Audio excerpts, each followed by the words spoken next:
The invisible heroes of Korea's army, the untold story of the old military cooks. Today, we uncover a story hidden in the shadows of history. A story rarely written in books, rarely spoken about, and almost forgotten. It is the story of the old Korean military cooks, the men who fed soldiers, shaped battles, and sacrificed in silence. They were not soldiers on the front line.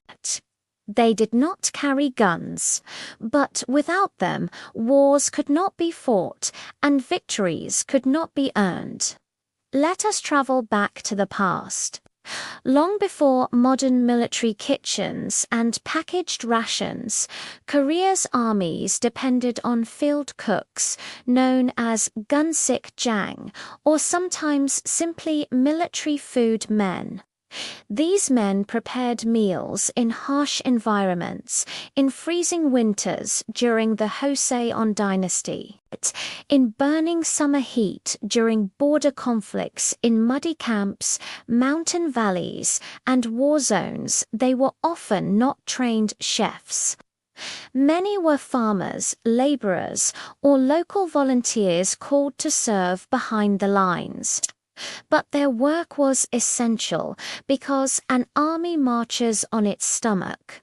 The forgotten hardship, we often imagine battles fought with swords, arrows, or guns.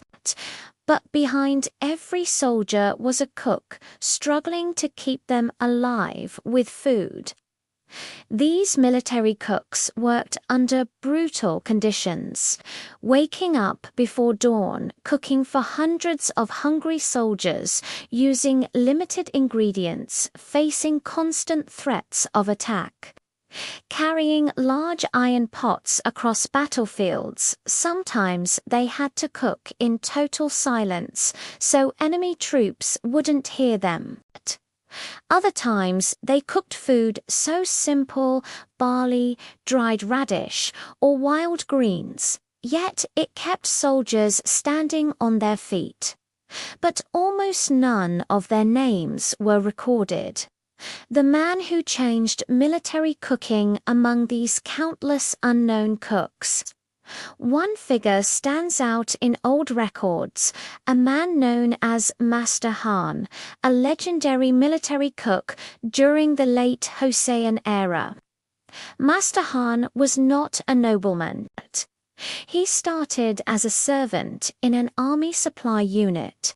But during a period of war, when soldiers were starving and morale was collapsing, he created a simple yet powerful solution. He developed a system for large batch cooking, organizing ingredients and timing so that food could be prepared faster with fewer resources.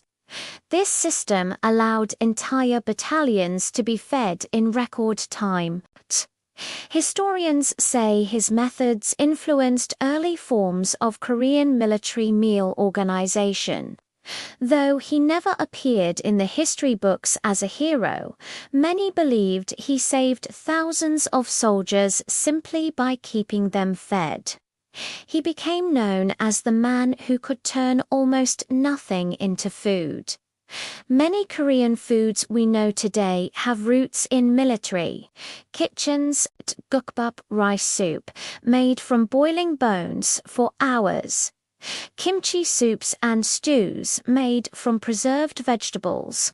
Simple rice bowls topped with whatever ingredients were available.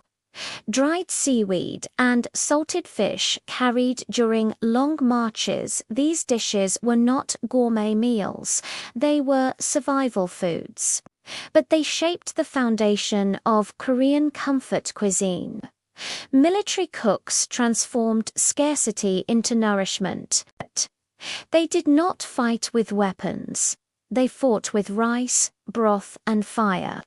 The invisible sacrifice we honor generals, kings, and warriors.